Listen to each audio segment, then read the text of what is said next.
Hello guys and welcome to Mysteries of Culture's YouTube channel. Today we will see a top 10 people reveal the creepiest thing that's happened to them in their home. When we were kids, we have a healthy fear of scary things that can't happen at home.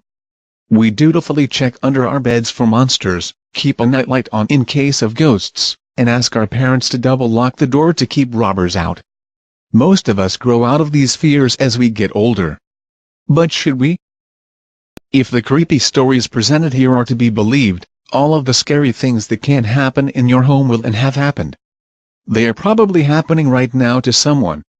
We have people who come face to face with masked bandits, deal with unexplained paranormal activity, and find creepy strangers who just come in and stare at them.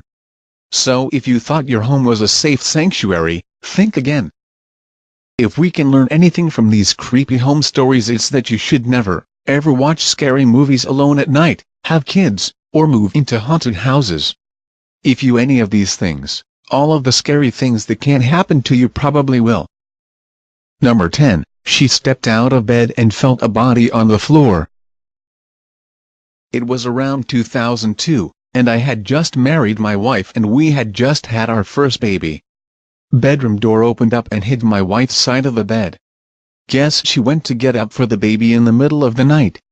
She went to get out of bed and when she put her feet down on the floor, she felt a body. She reached down and lifted an arm. She thought it was me on the floor at first, but then she reached over and I was asleep on bed.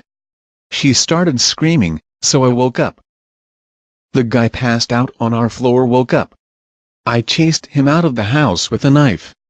Basically, some drunk came in our house and passed out on our floor without our knowledge in the middle of the night. Number 9, this guy's dog definitely scared off a ghost. This is when I was in high school. I'm chilling in the living room with my dog sleeping by my feet watching TV. Suddenly, my dog jumps up and runs to the stairs, which are right off the living room. Now my dog would normally never bark unless the doorbell rang. This time he went into attack mode, growling, barking, his hair rising on end, then he would look at me trying to see if I would call him back. I was scared very much, because no one could have come home because you have to come through the living room to get the stairs so no one could sneak in. After a minute, he would not let up. He kept acting like something was there, just something I couldn't see. I had to sit there as my dog was acting like he was ready to rip someone's throat, until finally he walked back to my feet looking proud of himself. I like to think he scared something off that day, but I was very happy when we moved.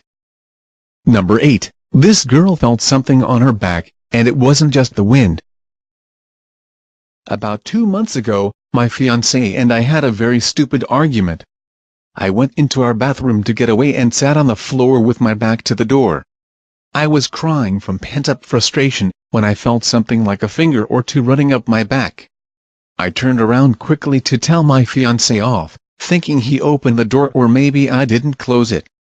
But no, it was closed. What creeped me out is that I not only felt fingers, but my shirt moved up at them, exposing my skin. Like they were partially under the bottom of my shirt and it made it all the way to the middle of my back. I still get goosebumps thinking about it because I know it was real. It wasn't something that I could write off as my imagination. Number 7, what did Grandpa see that he wouldn't speak of? I remember this story my dad told me about when he was young, probably a teenager. His dad was a mason and carpenter and would buy old run-down houses and fix them up, and then resell them. He told me that this one house his dad had bought was an old, huge house, like an old plantation home. He said he always had weird feelings in the house, and there were rooms they just didn't go in. They tried making his bedroom the top floor room, but apparently when you went in that room you just felt a huge pressure all over your body just pressing down on you. It scared him and his mom so much, they moved him to a different room. My dad and grandma always believed in ghosts, and knew it was haunted. But my grandpa wasn't afraid of anything and didn't think anything of it. The house had a basement, but they just didn't go in it. They knew something was wrong with it, they could just feel it. One day, My grandpa just decided to go down in it and see finally what was in it. So he went down with a flashlight, and after a minute or two down there, he came back up visibly shaken and they moved shortly after. He didn't talk about what he saw for some years later. When he finally did tell what he saw, you could tell it was something that had actually scared him. He said there were chains on the walls, shackles on the floor and some of the chains, like it was an old slave house. He seemed to imply there may have been more, like bones or something, but he couldn't say it, he was just too shaken up. Now this house was in like the middle of Ohio, and it was built after the Civil War. Number 6, what's creepier, the guy who broke in, or the bottle of Midori? In a house living with my girlfriend and another couple. I'm watching TV at around 2 a.m. in the living room, girlfriend is asleep, other guy is asleep, and I assume the other girl is out in her study, which you had to go outside to get to, so the back door is unlocked. From my vantage point you can see a portion of the kitchen, which is next to the back door. I hear the back door swing open, assume it's my housemate, and continue watching my TV show. About 15 minutes later, I happened to glance through the doorway into the kitchen, as I hadn't heard my housemate leave the house again or wander through to the bedrooms. House is quite loud, and there's a guy standing in the corner of the kitchen staring at me. He had a brown jacket on, dark eyes and dark hair, and was clutching a bottle of my Midori, shoulders slumped, staring at me. When he sees that I've noticed him, he moves. I get up from the floor and chase him to the kitchen, but he's gone. Carefully go out the back, and nobody there, go out the front. Nobody. In the driveway, down the street still nobody. Just nowhere to be found. Still gives me chills thinking about it. Number 5, rapidly crawling down the floor? Nope. Several months ago, my wife and I were sitting up watching some TV after our kids had gone to bed. We heard our 4-year-old son's bedroom door open and then the sound of him rapidly crawling down the hallway toward the living room. We figured he was trying to sneak up on us and doing poorly. My wife mouth said watch this, and gets up off the couch. She moves toward the hallway and pounces into the entrance to startle our son only to stand up looking confused. She looks at me and says there's nobody there. We go into our son's room and he's knocked out. So of course we check on our daughters and they're asleep too. Number 4, this guy's dog freaked out and he never found out why. Back in junior high, it was the first time my parents left town and left me alone for a week. It's going good. I stayed in the basement and the entrance to the hallway that leads to my room had decorative beads hanging in the entranceway. I'm in my room watching TV with my faithful dog, Smokey, laying at the foot of the bed. All of a sudden he starts barking wildly. A bark I'd never heard out of him. Almost a cry. I think something is wrong with him and just as I almost get a hand on him, he jumps off the bed and dives under it completely silent. I get to the floor to look under the bed for him and I hear the beads in the entranceway start to rattle together, as if someone ran into them with a lot of force. I sit there scared very hard for a bit, then grab something and investigate. The beads are still swinging with force, every door and window in the house is still locked from the inside, there aren't any air vents close to the beads, and Smokey refused to come out from under the bed for another 2 hours. Number 3, creepy things happen when you live in an actual haunted house. I grew up in a 112-year-old Victorian in Connecticut. While it appeared as though the entire house should have been haunted, the only source of anything creepy was the second-floor bathroom that was at the base of the attic stairs. Each of my parents have their own story from that room. My dad tells a story about how one day when he was giving my older brother a bath, who was about 3 at the time, in the white clawfoot tub, my brother stopped playing with his bath toys for a moment. He then calmly looked up at my dad and said, "This is where I died." The white light.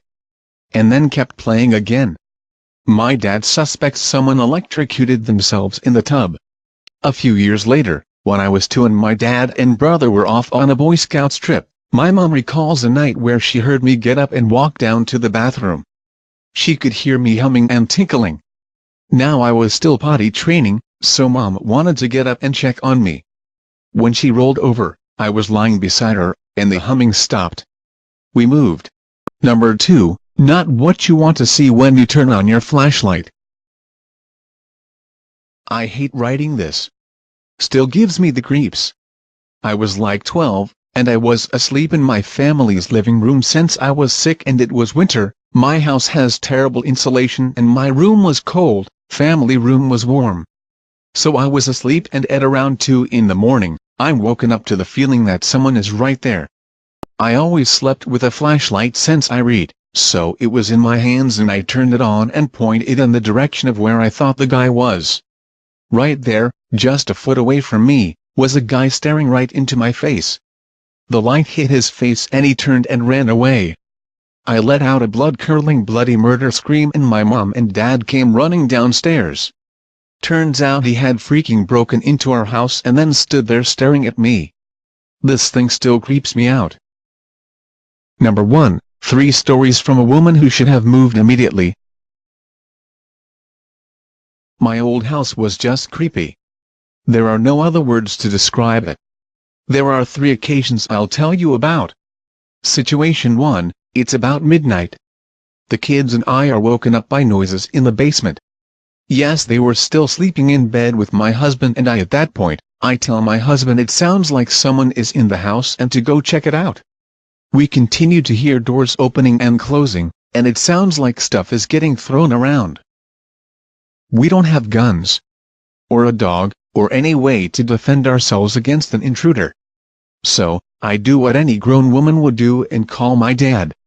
He has 20+ years military experience and a hefty gun collection. So I have my husband sneak out of our room and unlock the door for my dad to come in.